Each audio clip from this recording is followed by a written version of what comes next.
இன்றைக்கி நம்ம பார்க்க போகிறது பிசிபெலாபாத். அதுக்கு தேவையான இன்க்ரீடியன்ட்ஸ் இங்கே கொடுத்துருக்கேன்.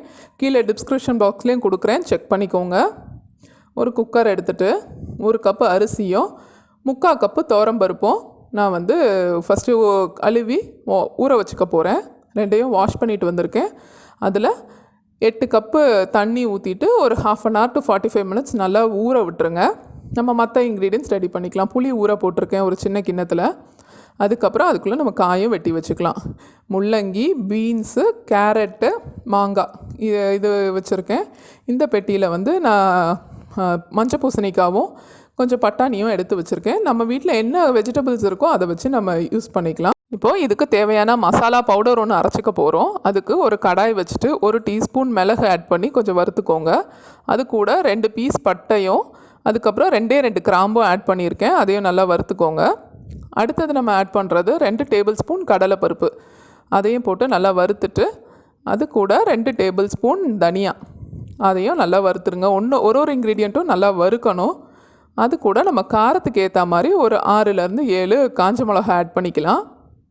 அதையும் நல்லா வறுத்துட்டு ஒரு 4 டேபிள் ஸ்பூன் அளவுக்கு நல்லா கட் பண்ண கொப்பரையை ஆட் பண்ணியிருக்கேன். கொப்பரை ஆட் பண்ணிங்கன்னா இந்த பொடி ரொம்ப வாசமாக இருக்கும். இந்த மாதிரி நல்லா வறுத்து ஆற விட்டுட்டு அதுக்கப்புறம் ஒரு மிக்ஸி ஜாரில் போட்டு நல்லா ஃபைன் பவுடராக நம்ம அரைச்சிக்கலாம். இப்போது அதே கடாயிலே கொஞ்சம் எண்ணெய் ஊற்றிட்டு நம்ம கடுகு தாளிச்சிக்க போகிறோம்.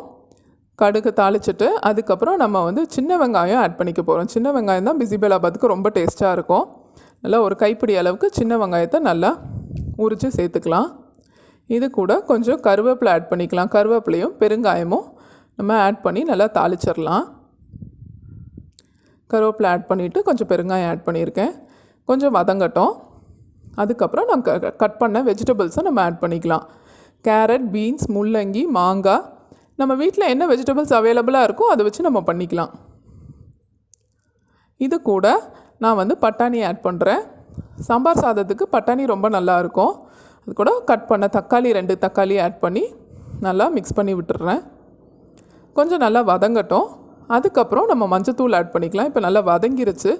1/2 டீஸ்பூன் மஞ்சத்தூளும் 1 டீஸ்பூன் சாம்பார் தூள், நம்ம வீட்டில் வச்சுருப்போம் இல்லையா, அந்த சாம்பார் தூள் 1 டீஸ்பூன் மட்டும் ஆட் பண்ணி நல்லா மிக்ஸ் பண்ணி விடுங்க. காய் கொஞ்சம் வதங்கினதுக்கப்புறம் நம்ம கரைச்சி வச்ச புளியை நம்ம அதுக்குள்ளே மிக்ஸ் பண்ணிக்கலாம். இப்போ கொஞ்சம் காய் நல்லா வதங்கின பிறகு கொஞ்சம் புளி ஆட் பண்ணி விட்டுருங்க. புளி தண்ணி வச்சுருக்கோம் இல்லையா, அதை நல்லா கரைச்சி நம்ம தேவையான கன்சிஸ்டன்சி தேவையான அளவுக்கு நம்ம தண்ணி ஆட் பண்ணிக்கலாம். இது கூட இன்னும் கொஞ்சம் நார்மல் தண்ணி ஆட் பண்ணி இந்த கன்சிஸ்டன்சியில் வச்சுக்கோங்க. நல்லா வேக விடுங்க. இந்த காய் வேகிற நேரத்துக்குள்ளே நம்ம அரிசி பருப்பையும் நம்ம ரெடி பண்ணிடலாம். இது கூட கொஞ்சம் மஞ்சத்தூள், அதுக்கப்புறம் கொஞ்சம் பெருங்காயம் இதெல்லாம் இப்போ ஆட் பண்ணுறேன். இது கூட ஒரு சிட்டிகை எண்ணெய் ஆட் பண்ணிங்கன்னா சீக்கிரமாக இது வெந்துடும். நல்லா மிக்ஸ் பண்ணி விட்டுட்டு நல்லா கொதிக்கிற டைமில் ப்ரெஷர் வச்சு ஒரு 15 to 20 minutes நல்லா சிம்மில் வச்சு நல்லா வேக விட்டுருங்க. நல்லா குலைவாக வேகணும் அரிசியும் பருப்பும்.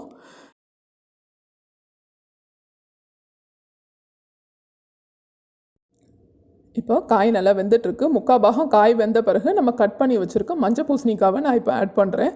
மஞ்சள் பூசணிக்காய் நம்ம முதலே ஆட் பண்ணால் ரொம்ப குழஞ்சி போயிடும். அதனால் நல்லா காய் கொஞ்சம் 3/4 வெந்த பிறகு ஆட் பண்ணுங்கள். ஒரு 5 minutes இருந்தால் போதும். மஞ்சள் பூசணிக்காய் நல்லா வெந்துடும்.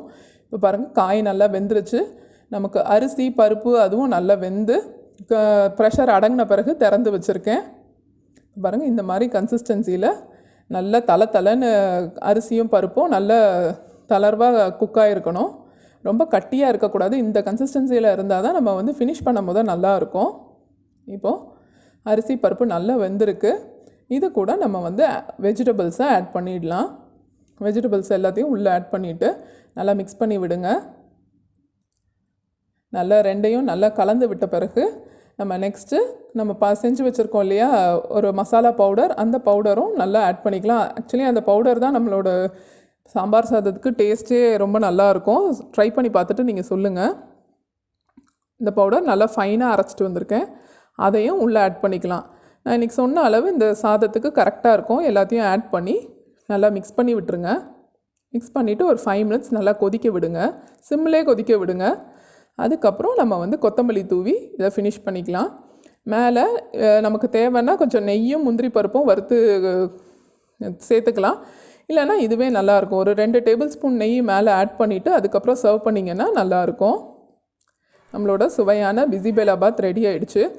இந்த ரெசிபி உங்களுக்கு பிடிச்சிருந்ததுன்னா லைக் பண்ணுங்கள், ஷேர் பண்ணுங்கள், என்னோடய சேனலுக்கு சப்ஸ்கிரைப் பண்ணுங்கள்.